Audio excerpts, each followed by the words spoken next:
నమస్తే ఫ్రెండ్స్. నేను మీ Sravani. Welcome back to Sravani's kitchen. ఈరోజు మన కిచెన్‌లో హెల్తీగా చేసుకునే ఇన్‌స్టంట్ గోధుమ పిండి బోండాలని చూపించబోతున్నానండి. చూడండి, బోండా విరిచి చూస్తేనే ఎంత బాగా వచ్చాయో ఈజీగా అర్థమైపోతుంది.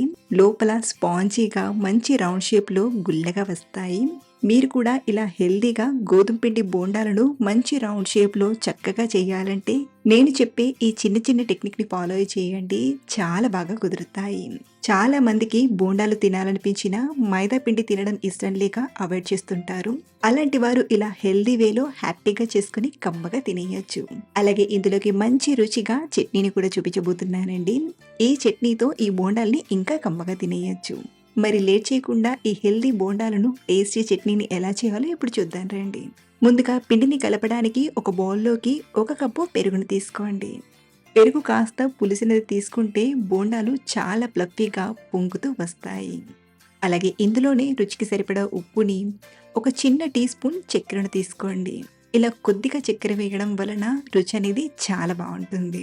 అలాగే ఇందులోనే ఒక అర టీ స్పూన్ వంట సోడాను కూడా తీసుకొని బాగా కలపండి. ఇలా కలిపేటప్పుడు పెరుగు, వంట సోడా అనేది బాగా యాక్టివ్ అయి చిన్న చిన్న బబుల్స్‌లా వస్తుంది.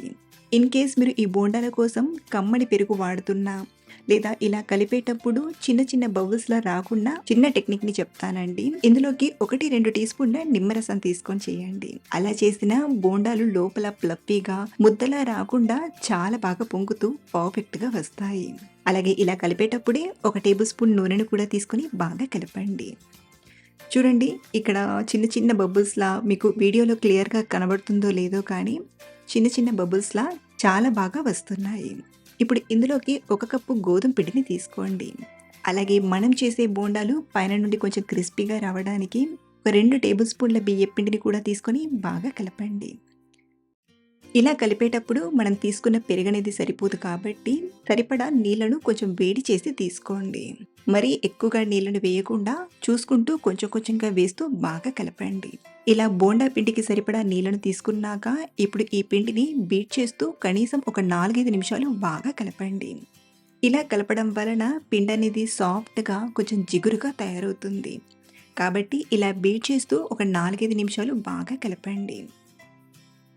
ఇలా చక్కగా కలిపాక ఇందులోకి ఒక 2 సన్నగా కట్ చేసిన పచ్చిమిరపకాయ ముక్కల్ని, అలాగే సన్నగా కట్ చేసిన కొద్దిగా కొత్తిమీర ఆకును, 1, 2 టేబుల్ స్పూన్ల ఉల్లిపాయలు తీసుకోండి.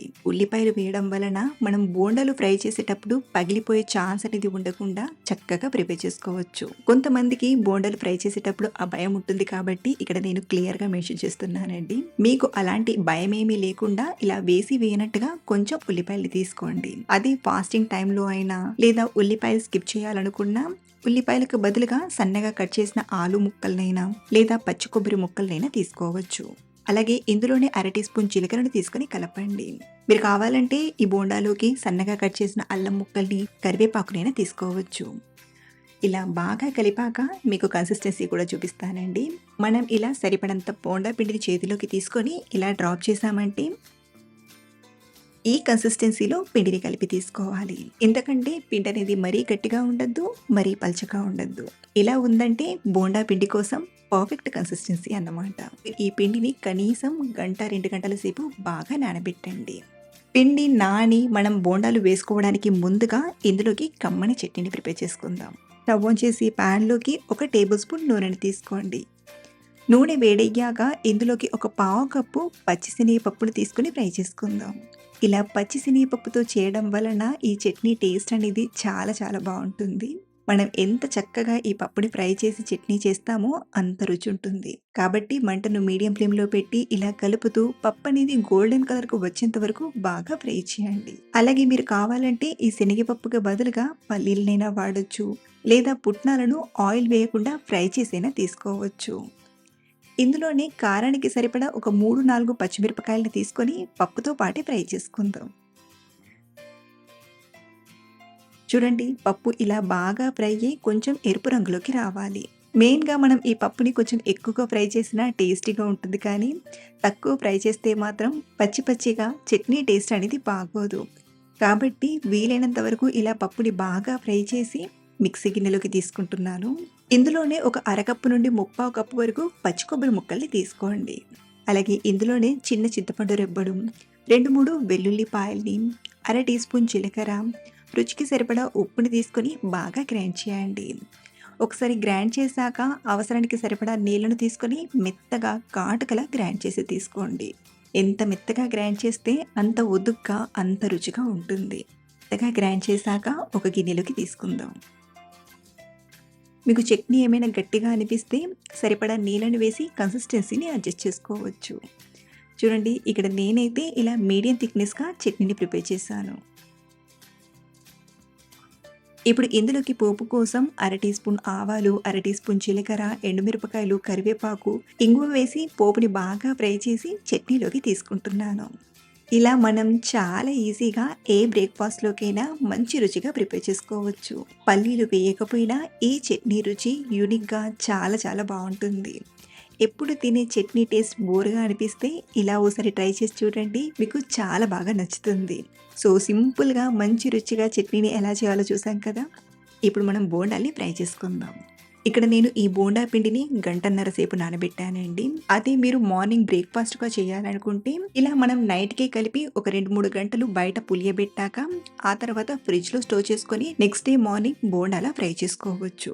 ఇప్పుడు వీటిని ఫ్రై చేయడానికి మరో పక్కన డీప్ ఫ్రైకి సరిపడా ఆయిల్‌ని తీసుకొని బాగా వేడి చేయండి. ఆయిల్ చక్కగా వేడయ్యాక చేతిని నీళ్ళతో తడి చేసుకుంటూ ఇలా ఒక పక్క నుండి బోండా పిండిని తీసుకొని ఫ్రై చేసుకుందాం. మళ్ళీ కలపాల్సిన అవసరం లేదండి. ఇలా ఒక పక్క నుండి బోండా పిండిని తీసుకొని ఆయిల్‌లో ఇక్కడ చూపించినట్టుగా స్లోగా ఇలా డ్రాప్ చేయండి. మీకు ఇలా డ్రాప్ చేయడం రాకపోతే నార్మల్‌గా బజ్జీలా వేసుకున్న రౌండ్ షేప్‌లో వస్తాయి. ఇలా మనం వేసిన బోండా కాస్త ఫ్రై అయ్యాక పైకి తేలుతుంది. ఇలా పైకి తేలుతున్నాయంటే మనం తీసుకున్న పెరుగు, వంట సోడా అనేది చక్కగా యాక్టివ్ అయినట్టు.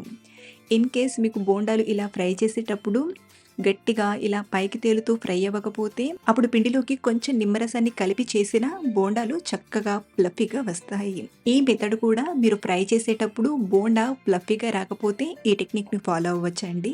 ఇలా సరిపడన్ని బోండాల్ని తీసుకున్నాక మంటను మీడియం ఫ్లేమ్‌లో పెట్టి ఈవెన్‌గా కలర్ వచ్చేలా ఇలా తిప్పుతూ బాగా ఫ్రై చేయండి.